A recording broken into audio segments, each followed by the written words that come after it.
Hello and welcome. I'm Louisa Smith and the buying director for Book Passage, and I'm thrilled to welcome you to our event with Chris Whitaker as we celebrate his outstanding mystery, We Begin at the End. We know you have many choices of virtual events and in-person events these days, and some of you may even have spent your entire day on Zoom. So we really thank you for spending your time with us this evening. We Begin at the End is a literary crime thriller about the choices people make and how they can create ripple effects in their communities that sometimes lead to devastating effects. It's the story of Duchess, a devoted big sister and self-declared outlaw. And it's the story of Walk, a small town police chief who remains devoted to his friends from high school and determined to keep progress at bay. And ultimately, it's a heartbreaking story of revenge as Duchess and her young brother are dealt yet another lousy hand. Crime novel, Western noir, coming of age story, this one novel is the best of all these genres. And tonight I couldn't be more excited to have a chance to talk to the brilliant author behind all of this, Chris Whitaker. So please welcome Chris, and thank you for being here tonight to talk about your book. I'm hoping that maybe you can just start by giving your inspiration for the story and what the story is as you see it. Okay, thank you for having me. Did I time it right then when I came in? You did brilliant. That was perfect. Excellent. Yeah, so We Begin at the End. There is a strange story behind it, and a strange story behind how I became a writer, really, because it wasn't always on the cards for me. I wasn't great at school. You know, I didn't, my parents would say I didn't apply myself. I think it's the nicest way of putting it. But I just didn't find anything that interesting. And I didn't know what I wanted to be. And I think it's quite a young age, isn't it? You're supposed to be expected to kind of know the road that you want to travel down. Especially in Britain, right? I mean, here you have a little more time, but there you're declaring as a teenager. Yeah, right? Yeah, pretty much. Yeah, once you choose, so like 16, you really need to choose the 3 subjects you're going to study and then where you're going to go to university 2 years after that. So it's quite, I know you have quite a literary background, so I wonder if you knew where you were headed at that age. I had no idea. I was an art major, so. Okay, well, that makes me feel better because it's a mix. When I talk to people, it's like some people do. Most of my friends did, which I think made it a bit tougher for me. Like a few wanted to be doctors and lawyers and things like that, so they had a clear path. And my brother went to a really good university over here called the London School of Economics, and not that he put any pressure on me, but he very much knew what he wanted to do. And then I went out the night before my economics exam and I got really drunk and woke up in hospital because I drank too much vodka Red Bull, and Red Bull is the caffeine thing. And I remember, I think I'd had the equivalent of about 40 cups of coffee or something ridiculous like that. So I felt dreadful. So obviously I missed my economics exam the next day. So that kind of put paid to university. I could have resat, but it would have been a year. And again, you know, I just didn't know what I wanted to do. So I just went out and tried loads of different jobs. And I thought, if I'm lucky, something will find me. You know, I will. And I did some bar work, which I really loved, and worked in retail and did loads of different things, really. But still, you know, I was just finding my feet, and I was working as a real estate agent. And I was working in North London where I lived, and I was out dropping leaflets through people's doors, and it was quite early, probably about 9:30 in the morning. And someone came up to me and asked to borrow my cell phone. And I knew I was going to get mugged because my friends, you know, I grew up in London. I knew it was going to happen. Like, my friends had been mugged. It wasn't that unusual, sadly. And but I was 19 and full of bravado and didn't want to give this guy my phone because he wasn't very big and he was on his own. And I thought, why should I? And we had a bit of a fight, and we struggled for a while. And then he pulled out a kitchen knife. And I remember looking at it and thinking it was too big, this knife. It was like for show, you know, it was just like, I thought he was trying to scare me. And then he stabbed me 3 times in the side. But I was because you know when the adrenaline's going and you don't really feel anything. I didn't realize at first. I thought he was punching me, and but I was wearing a white shirt, so I looked down and it was just, and there was a lot of blood. And so I dropped my cell phone and dropped my wallet, and he picked up both of them and ran off, and kind of made some threats as he was running off, you know, like now he knew where I lived and things like that. So it was a really traumatic incident. But I got to my car and drove myself to the hospital, which was just a couple of streets away, which was lucky because I was starting to black out just as I got there. And then they stitched me back together and sent me home, and then everything went wrong. And I thought, I didn't know about PTSD, you know, I just thought I should be able to deal with this, because I don't know if it's a man thing or a boy thing, or a, you know, your friends slap you on the back, or just a teenage thing, you know, you're expected to kind of shrug it off, you know, you tried, you lost a fight kind of thing. But it was so much worse than that. It was being unable to sleep. That was the worst thing, you know, like lying down at night and just seeing it over and over again, and not knowing what PTSD was. You know, I had no idea, and I didn't feel able to ask people because I didn't want to be a burden to my parents. And I also partly felt that I should have been able to deal with it. You know, I couldn't work out, you know, people kept saying you're so lucky, it could have been so much worse, he could have stabbed you, because he tried to stab me in the chest and I grabbed his hand and you know, dropped the knife, and it was just it could have been much worse. And this is over a cell phone, you know. So now I have children, I have 2 sons and a daughter, but my kids are very young, but I will tell them if that ever happens just to run away, because it's becoming more common, isn't it? It wasn't so much back then, but you read about it daily, don't you? Something bad like that. So yeah, so I was really struggling. I'd stopped, I wasn't eating properly, I was drinking too much and taking drugs, and just outwardly telling people I was fine, and inwardly being a total mess. So this carried on for a few months before it, you know, when you haven't slept for ages and you start to not feel like yourself. So I started to feel like that, and I had a load of painkillers, and I was going to take them all.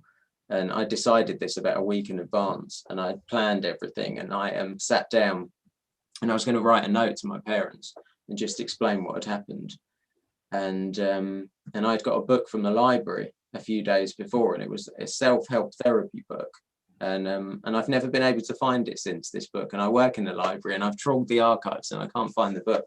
And I really try hard to find it, because it told me about this technique that you can use, where you take the traumatic incident and you write about it, but you change the people involved to fictional characters, and you change the outcome to whatever outcome you would like, and you change the location. And I had this really strong image of this 13-year-old girl wearing a Stetson and carrying a gun, and that was Duchess, and I was 19. So I wrote the scene where Duchess's mother, Star, is playing guitar in a bar, and being heckled by some men, and Duchess stands up for her, and it's kind of a brave thing she does, and it gives you an insight into the kind of girl she is. And I wrote that scene 20 years ago, and I don't know how it worked, but it was enough to get me through that night. You know, I went to sleep and slept for the first time since it had happened. I slept for maybe 6 or 7 hours, and remember waking up and looking at the clock and thinking, you know, I can't believe I've slept. And then I thought there must be something in this writing thing, or maybe the story I'm telling. But it didn't feel like a story or a book. It just felt like a passage of writing. So I did it a few more times, and I thought I was doing all right. And then I got really drunk and drove my car off the road and flipped it over, and have a scar down my cheek, which you probably can't see thanks to the magic of Zoom. But it's like a constant reminder. So when I shave in the morning, it makes me think of, you know, what happened. And my mum came to the hospital, and she was really disappointed in me, because she thought I'd just been out drink driving. She didn't really know anything, which was my fault because I didn't tell her anything. So she was just really, really upset with me. And but I carried on writing, and I carried on writing bits and pieces of Duchess, this teenage girl. And I got through it, and about a year later I began to think about what next, because, you know, I hadn't worked for nearly a year. I just had a CV with loads of small jobs on it, and small amounts of time spent doing these jobs. And so I picked up a newspaper just by chance, actually. And I always think about what might have happened if I hadn't. But there was a picture of a stockbroker, and he had a Ferrari, and he had there was a yacht behind him, and he just had, it looked like an idyllic life. And I don't remember what the article was about, but I remember thinking, I want to be a stockbroker. And I'm terrible at maths, but I went into the city, into London, armed with my terrible CV, and met a few companies, and was lucky enough that one of them took a chance, and I think they took pity on me, and they gave me a shot. So I went to work as a stockbroker in my early 20s as a trainee, and I spent the bulk of my time out drinking with clients and things like that, and on the surface it seems like a lot of fun for a young man, that sort of job, but I think my personality type, with the drinking and the drugs and things like that, it was a bit of a recipe for disaster. But I wanted to be a trader. That was my dream job, so I saw the traders sitting there and dealing with loads of money and stuff, and I always wanted to work on that desk. So after a few years as a broker, I asked my boss if I could be a trader, if he could give me a chance, and again he said yes, and then told me if I lost $20,000 I'd have to stop trading. That was my limit. And the first day I came in and lost $2 million. Yeah, and you're right to make that face, Louise. Yeah. So one of my friends worked in the back office. So I said to him, let's keep it quiet, because I was going to get in trouble. And I said, let's hide the loss and I'll make it back, much like Nick Leeson did, but on a smaller scale. And which is illegal, I should add. It's totally illegal, but he did it, and I carried on losing money for a few more weeks, and I was under real stress as well then, as you can imagine. And then I came into work one morning. There was like a glass office, well, the boardroom, and there were lawyers in there, and the bosses, and there was an empty seat at the end of the table for me. So I sat down, and everything came out, and I'd started to make a bit of money back at this point, and they gave me the choice they said to me, if you pay back half of it yourself, we'll let you carry on working, we won't go to the police, which was a really kind offer. But it's $1 million you have to make back for them. Yeah, exactly. So I was 24 at the time, and I signed the contract, and I rode the train home, and I remember, that feeling when you're not here, like you're in a dream. And so I went home in $1 million of debt, and I remember that train journey home. I remember getting home, and my fiance was planning a wedding, and on the surface I was doing really well, so the wedding costs were really spiraling. But I, again, as is my custom, felt the need to pretend that everything's fine, and so I'm quite good at fronting like that. So I just didn't tell anyone any of this, and put most of the wedding on my credit card, and racked up a ton of debt, and carried on, struggling like I was before. I'd worked so hard to leave that version of myself behind. Mm-hmm. The boy that was stabbed and that was just, a mess. And I was right back there again. And I was so disappointed in myself.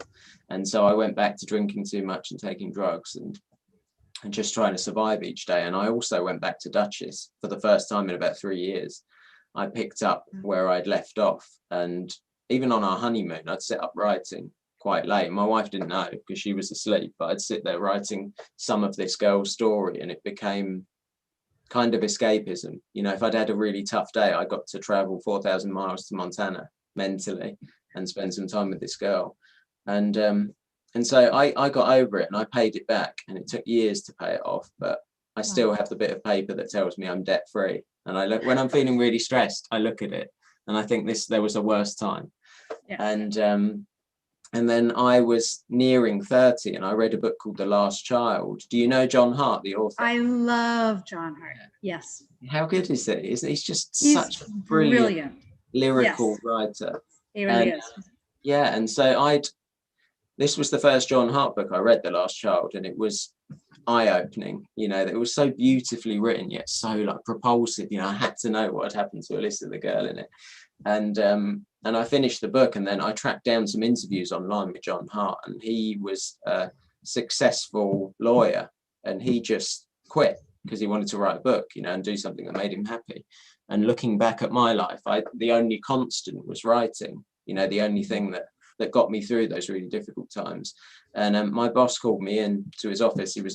I was about to turn 30 and I was about to be promoted, and I quit my job there and then, and came home and told my pregnant wife, who was a student, and we were solely dependent on my income. I said it was kind of a like surprise, I'm going to be a writer. And bear in mind, she didn't know that I'd ever written anything, so it was something of a surprise to her that I'm going to, you know, all of a sudden be an author. And so we stayed up all night planning what to do, because I'd really, you know, it was a big change, all of a sudden no income. So we sold our flat and our car, our apartment over here, and made some changes. We moved to Spain because it was cheaper to live there, and we wanted to live by the sea for a while and just take some time out. And as stressful as it was, I think she knew that I hadn't been happy, and she was really supportive. And I'm always grateful to her for that, because, you know, it's a big thing, especially when you're pregnant. And you know, so I got writing, and I wrote a book called Tall Oaks. And then after I'd finished the first draft of it, I began to research how you become a writer, and then I found out you need a literary agent, which is very hard to get, and you need a publishing deal, which is even harder to get. And had I known these things, I might not have done it, but I did. And I sent the book out. I sent the first 3 chapters and a covering letter, and I had nothing to put in the covering letter. You know, some people have done. A lot of my author friends have done MAs and creative writing courses and things like that. And I just had this covering letter, and it just said something along the lines of, I was a stockbroker, now I've written a book. You know, it was like 2 lines. And thankfully, again, you know, some people took pity on me, I think. So some agents were interested. So I flew back to London and signed with my agent that I'm still with now. And yeah, and then that's the long answer to your quite simple question. Well, I think what's so interesting about this whole story is, even though it's not really about writing, but it is about your experience, and you talk about trauma, you talk about not being able to ask for help. And these are themes that come up in the book, and it's so rich with them, and it feels so real. And now hearing you say that, I can see how you see these characters through the prism of your own experiences, and that's partly maybe why you created them that way, because it's so strong in the book.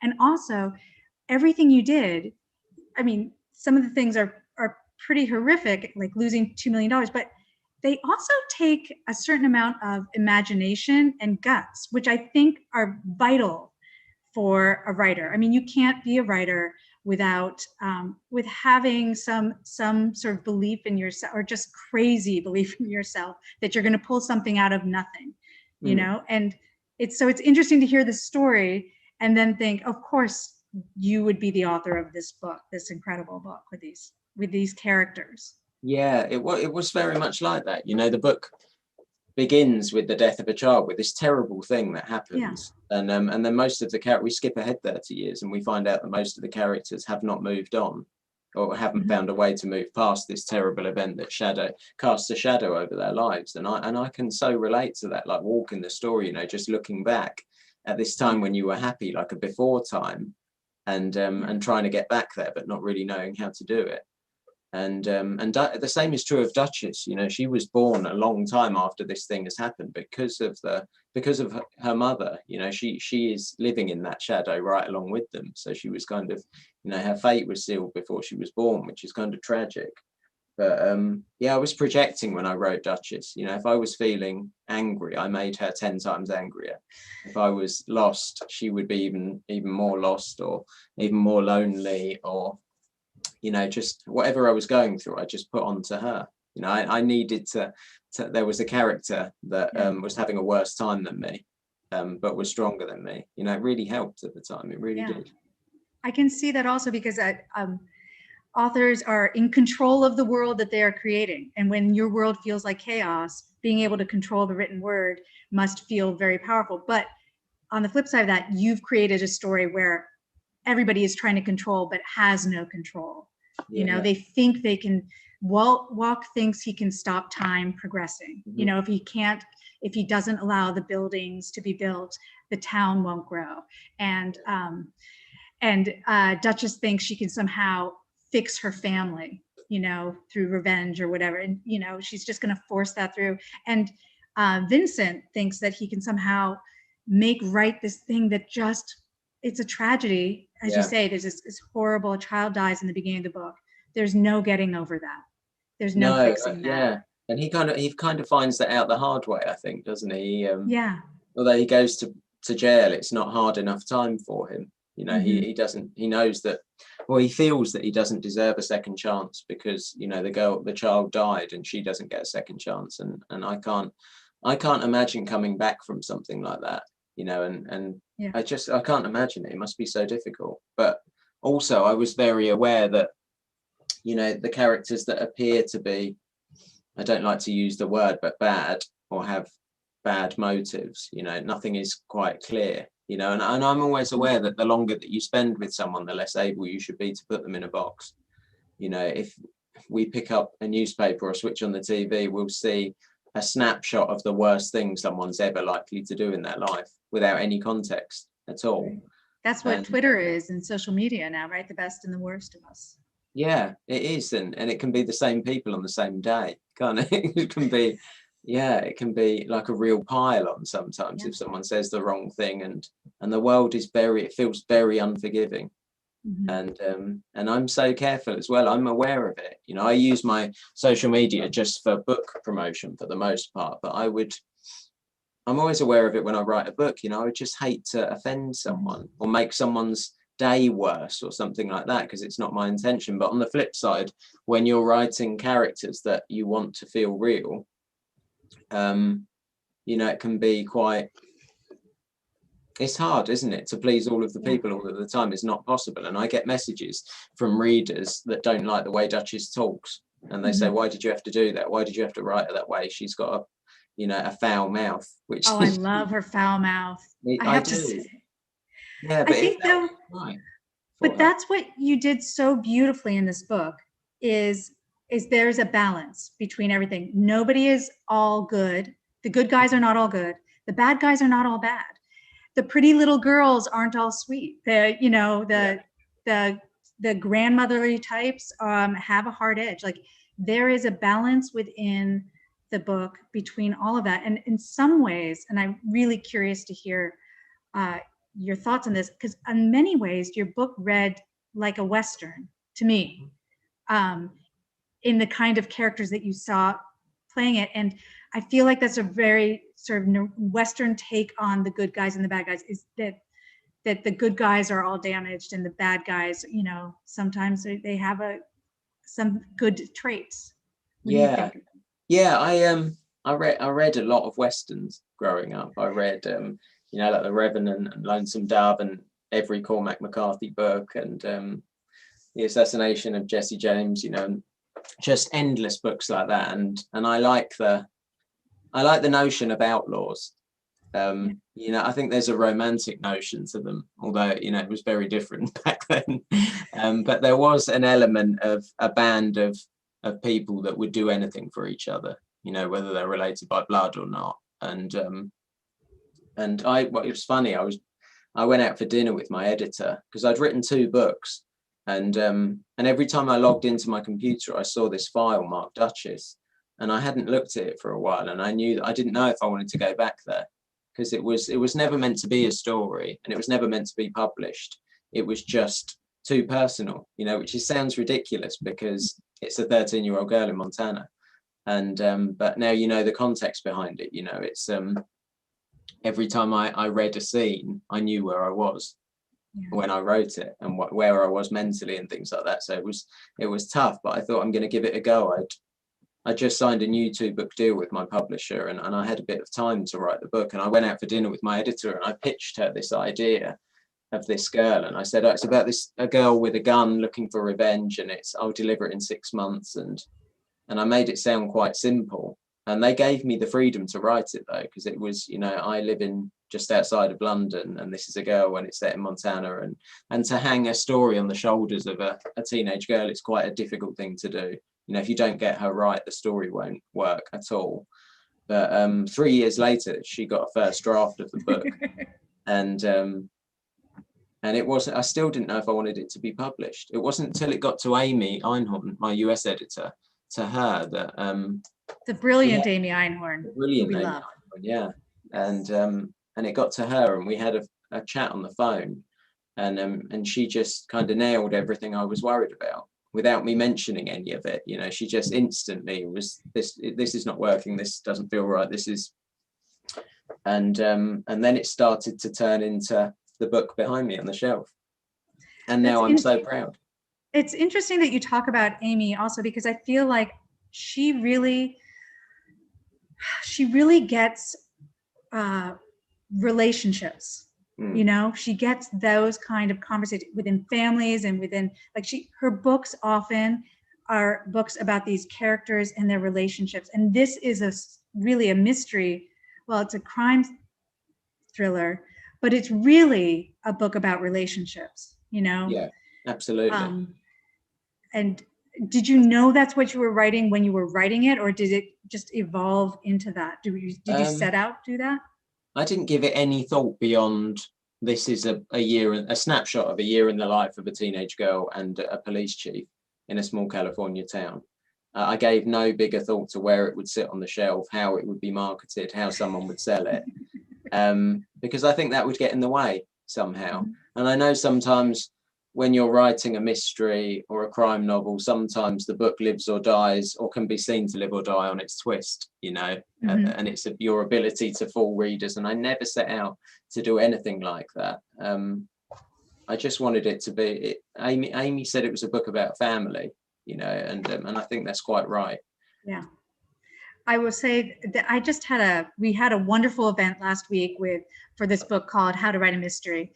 And it had Lee Child and Jacqueline Winspear and Lori King and Gary Phillips, and they were brilliant. And they all do it completely differently, which I love. And the number one question that everybody always talks about is, are you a plotter or a pantser? Pantser, yeah. You're a pantser, because it reads like, I mean, there are a lot of twists, though. There are a lot of reveals. But you didn't outline any of this. No, nothing. And I don't now, and I don't write in order. I'm writing the new book now, and I'll sit down and write whatever scene I feel like writing. Like, we begin at the end. I knew where it was heading. You know, at the beginning of the book, Duchess's mother tells her that selfless acts are what make you a good person. And it's one of the few things that sticks with Duchess throughout the story. And I knew she'd spend the story looking for her selfless act, because she, you know, she's so young, but she needs a level of redemption, which is really sad for a girl of that age, you know, but she feels like she's messed up so many times, and this is a way for her to give back and to be seen as a good person. So I knew how the book would end, but how I get there is always, you know, it does. So you just had those 2 points, the beginning and the end. You didn't have anything in. Nothing. Wow. No, nothing at all. And I had the character of Walk, and I knew Walk's kind of story arc. It wasn't very neat, but I knew where he started and where he was heading. But again, you know, it comes over years of writing and rewriting, and Duchess herself, you know, a solid year just on her dialogue, just to make her feel. I start writing and I just get straight into it, and then after I've written almost a whole book, I feel like I know the characters well enough to go back to the start and fix and rewrite the entire thing, because it's like a stranger, isn't it? At first, you sit down and write. You can outline someone, you can know what they look like, but until you spend a good period of time writing them or getting to know them, for me, it just doesn't work. You know, it doesn't. Until I've written probably 300,000 or 400,000 words, then cut it back to 100,000 and then start again. And it's a maddening long process, especially with this book. It was, you know, each book's taken around 3 years, but this one, 20 years from start to finish, probably 5 years when I really got into it. And all of your books are set in America, right? Yeah. So my parents divorced when I was quite young. And I'm really close with my dad, and all of a sudden he wasn't there all the time, which was tough for a child. And he took me and my brother to Disney World in Florida, and it was the best holiday. It was the best time of my life. And so when I was searching out a place to when I was doing that therapeutic exercise, changing the location, I looked back to the last place I could remember being entirely happy, and it was the US, and it felt really close to my heart. And but we were in line at Disney World, and there was a family in front of us from Montana, and they described heaven on earth. Basically, they said you have to visit Montana. It's the most beautiful place you'll ever see. They said it's like switching from portrait to landscape, which is a line that makes it into the book. And I found a book at the library where I work, and it's just photos of Montana through the seasons, and it's so beautiful. It's hard to believe it's real. So now I have to go and visit. I have to. That's amazing that you wrote all this. Have you been to California? Because the first part of the book's in. Wow. And you said it's set in 2005. Is that right? Around then? Yeah. So what was the choice? You have a different country than where you're from, and a different time period. Do you think the story needed to be told in that time period versus now, like because of technology, or? It was when I began writing it, around that time. Oh. Yeah. So I was, and the style it's written in, I went back, and it's quite, some of the scenes are quite blunt. Some of it's quite lyrical, when I'm describing Walk's journey, but some of Duchess and the stuff that she goes through is authentic to how I wrote it at the time. Before I practiced, before I'd done any writing, it was matter of fact. And so I set the story around that time as well, because it just felt like going back, and doing it all properly and getting the book finished. And it felt right. I'm a strong believer in that gut feeling. And this, yeah. And it would be different today, wouldn't it? Mm-hmm. If you said it today, it would be completely different, even though it's not that long ago. Yeah, I do it with all the books, actually. Strangely, now come to think of it, they're all set. I don't know if I just prefer that time. I'm not that interested in social media and stuff, and sometimes you get bogged down in it a bit, don't you? Like, characters have to be on it and things like that, and the world is different, and the way news flows is different, and the world is different, isn't it? Isn't it entirely different, even from 20 years ago? It really is. It probably always is like that, isn't it? It's, you look back 20 years and everything's different, but it feels so different to when I was a child. We have a question from the audience. How close is the final draft to the first draft that you wrote? It's unrecognizable. Wow.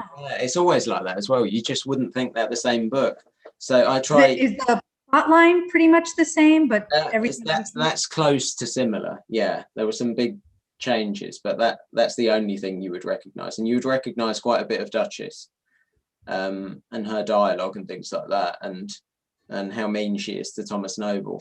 I love Thomas Noble. Yeah, so there's a bit, for people that haven't read it, there's a bit where Duchess moves to Montana, and there's this poor boy who picks the worst girl to pursue. He really does, and she's so mean to him. And I didn't realize till someone messaged me. Someone sent me a message on social media and said, "Why is she so mean?"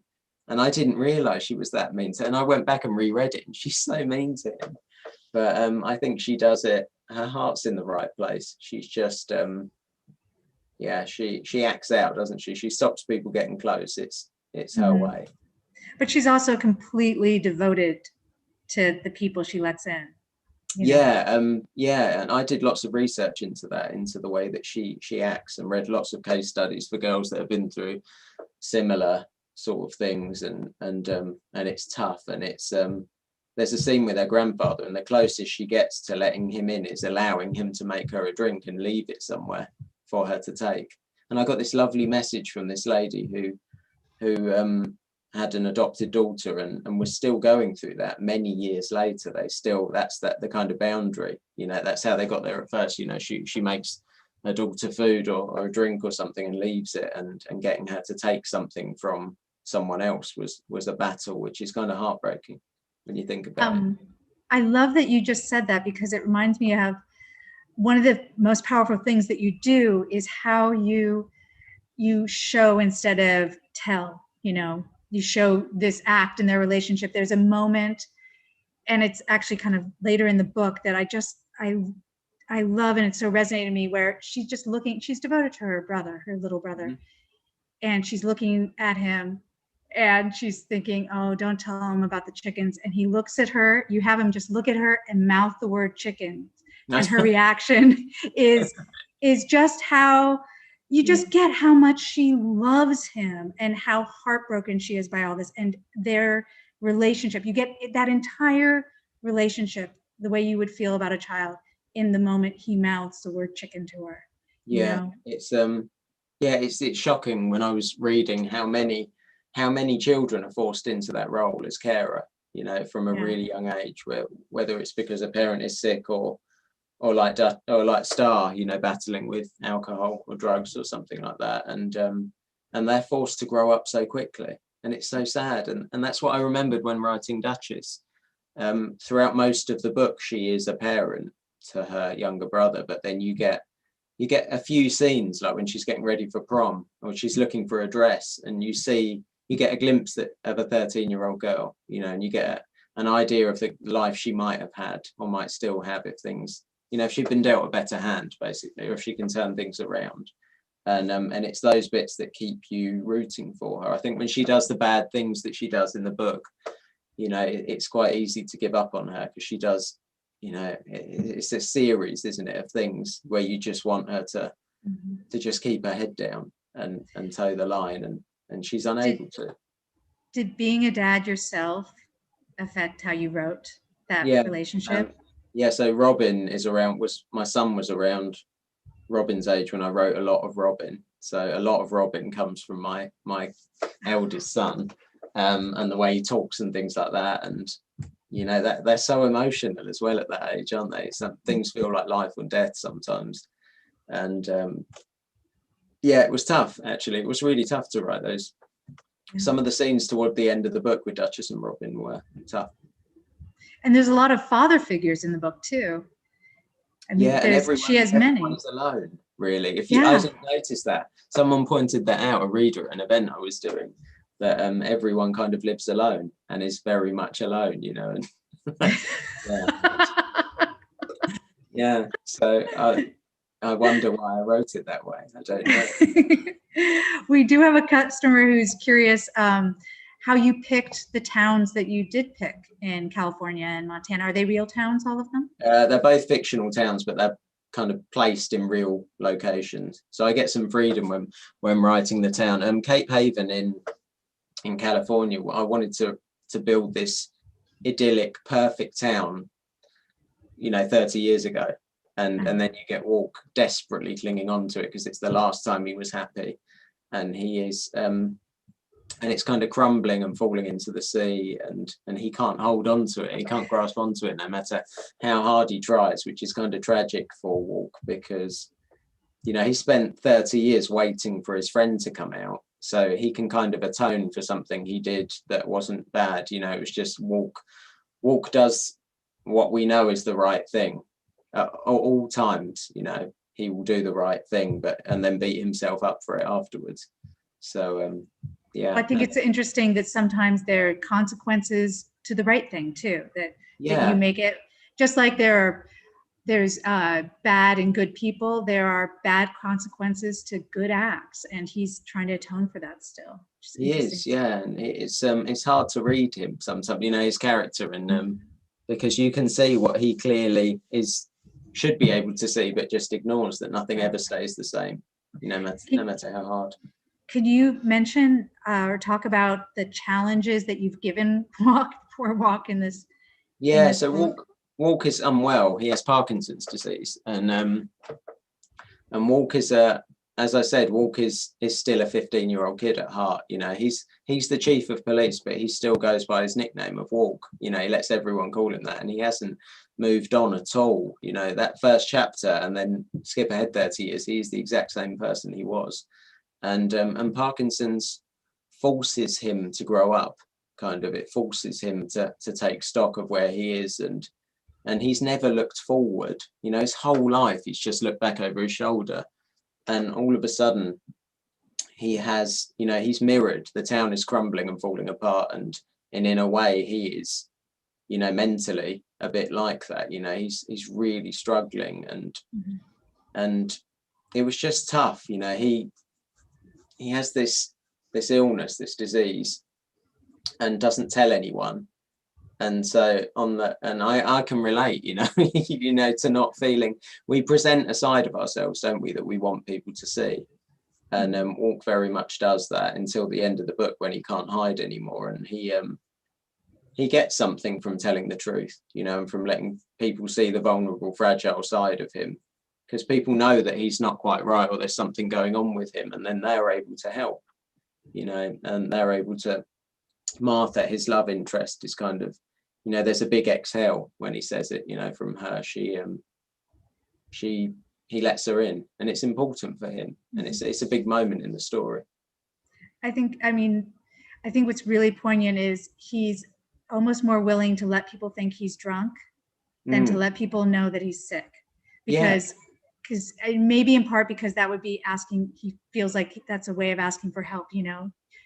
He's not good at asking for help, but if it's a drink, it's something he can control, it's his choice. Exactly. He's doing this to himself. That's exactly it. It's within his power, you know. He has some control on it, and his life is so ordered and measured and controlled, and there's this thing that he just cannot control, and that in itself is a frightening thing, you know. It's a really frightening thing. And I did so much research into it, and met with some people suffering from Parkinson's, and had messages from readers afterwards, and it was just important I got it right for Walk and for them, I think.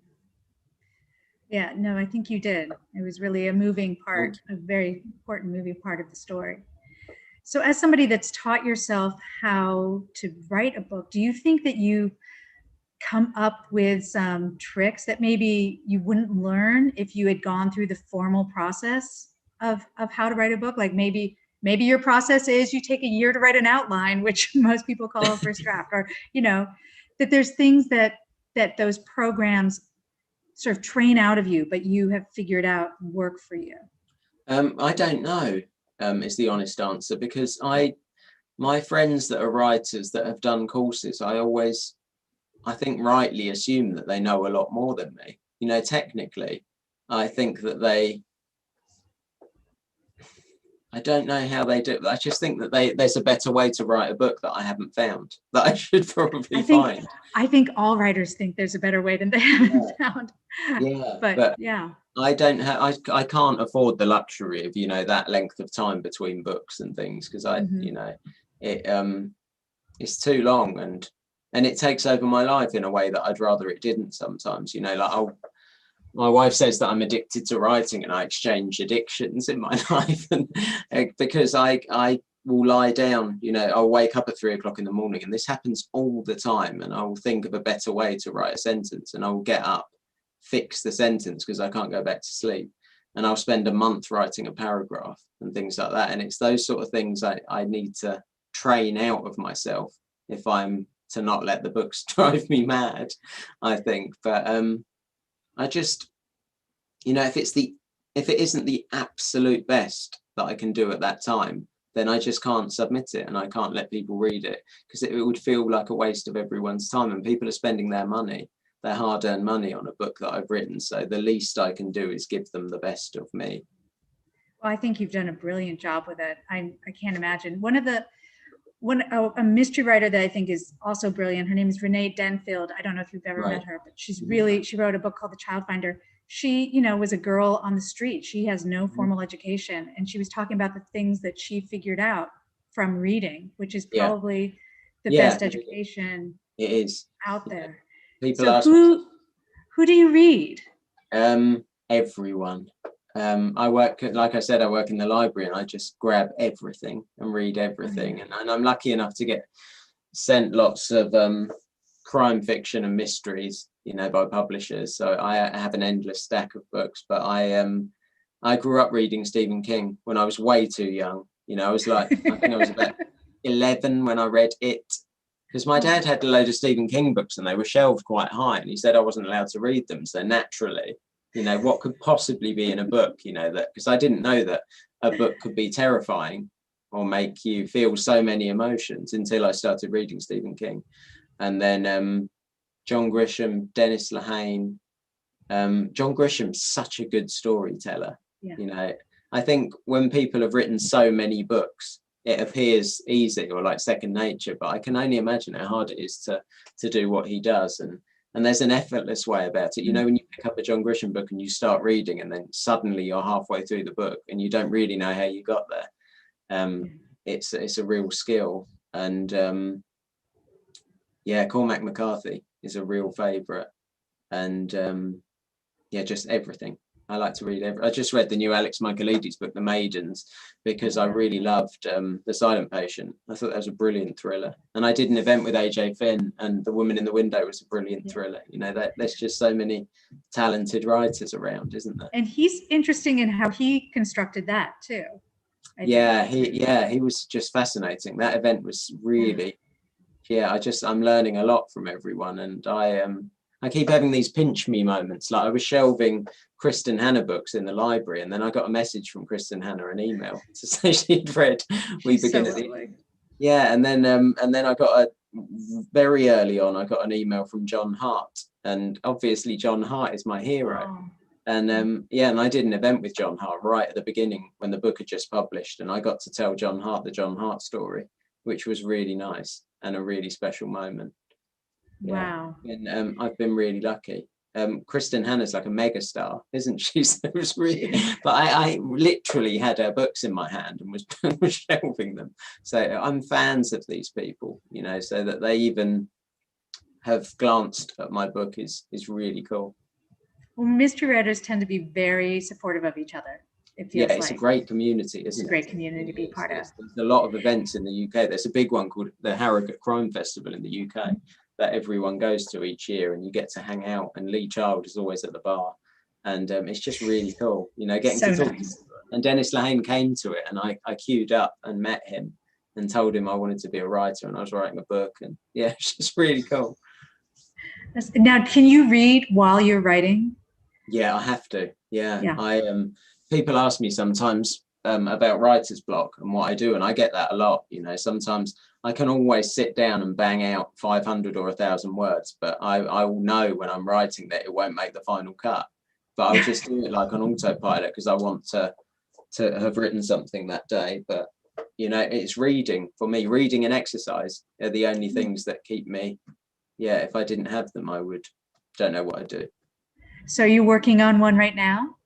I'm working on the new. So I have a teenage book out in the UK, a YA book out in the UK this summer, and I'm writing the new adult kind of mystery, which I've been working on for a year and a half now. So obviously it's nowhere nearly ready, and I have to deliver it at Christmas to Amy, which I will do.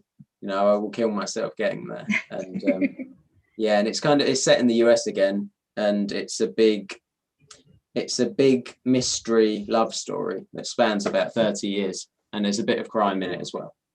So, yeah. So it feels like this is something that you really like to do, these sort of longer stories. That combine genres. That sort of. I like to get to know the characters, and I think I need a lot of space and time to do that. And I just want. You know, I have no loftier ambition than just to entertain people first and foremost. So, and I found that this book seemed to hit the spot. Lots of people messaged saying that, you know, that it helped during lockdown, you know, because it was published over here just as we locked down, and people were able to escape in a way that I was when I wrote it, which is really nice. Well, that's interesting to think about. I mean, this book came out in the UK a year ago. Yeah. Right. So you've done a whole year of talking about this book during lockdown in the UK, and now it's coming out. Well, it came out in March. Yeah. In the United States, does your view of the book change over this time? Do you? I was more nervous for the US. It felt like I've been working with Amy for years on the US launch, and I was just nervous because I'm a UK writer setting a book in the US, and it's a difficult thing to do, I think, you know, to do right and to do justice to it. So I was worried. Like I did an event with the Montana Press, and I was really nervous beforehand. And I don't normally get that nervous because it's my book and I know it better than anyone. And I'm just talking about my book. So it's like this. It's just a chat, isn't it, between us? You know, it's fine. It's not something to worry about. But the Montana Press, I thought they're going to get me. They're going to find something in the book that I've really messed up. But thankfully, they were either really polite or I should have got it right, though, because I worked with Amy and an endless pool of the most talented people at Henry Holt, you know, and the copy editors, and, you know, they caught so many of my mistakes. And Interesting. yeah, I'm in awe of them and their talent. Yeah, I Do you really think- am so lucky. Do you think you'll ever set a book closer to home? The teenage book, the YA, I've got to stop saying teenage book. The YA, the young adult book, is set in the UK. Yeah, and it was like unlearning sometimes, because if I was writing it very American. Wow. Yeah, it just it took a long time to get that right, you know, again. But as I started writing the new book set back in the US, it felt strangely like easier and like coming interesting. home. Yeah, it was really strange. It's a weird. I just think I need, when I'm reading, I prefer reading something set a long way away from my life. You know, like that. I just like that escape. Yeah. I wonder also if it gives you a little perspective on the story too. That little bit of distance, almost like cinematic. You know. Yeah. Because so sometimes when I read something set in London, it feels really like it's my London and I know it too well, and I can't distance myself from it, which I need to enjoy it. So yeah, you're quite right. Wow. Well, thank you so much. This has been an incredible evening. I'm so glad to finally talk about this book with you. Mm-hmm. I fell in love with it as soon as I read it, and it's one of our staff favorites, and I know it's going to be the favorite of many, many readers over here. So really, thank you. The time, 2 a.m. What is it? Almost 3 a.m. now for you. Almost 3. Oh my goodness. It's okay. It's okay, because my daughter is teething, so I'll go back inside and she'll likely be awake. You can pretend you're still on the call and just sleep out here for a while. I know, I should do. So when the book became a New York Times bestseller, I missed the phone call from Amy. Because my daughter was teething and I was trying to get her to sleep. So I missed what will likely be the best phone call I will ever get in my life. So well, I hope there's a message at least you could keep. Yeah, there was. But I would have liked to have taken that call when it came. It would have been nice. Yeah, I bet. And we hope that we'll see you out here, that you'll be traveling out here maybe.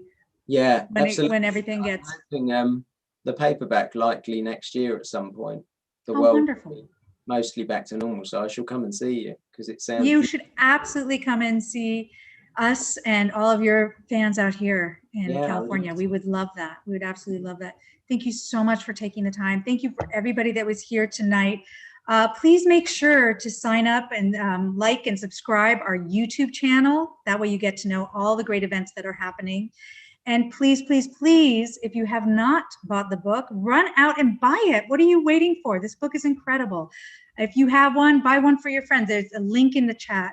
And it really is the perfect book for if you want like coming of age stories, if you like crime fiction, if you like Westerns, if you like a little romance, and if you just love great literary fiction. I could not recommend this more highly.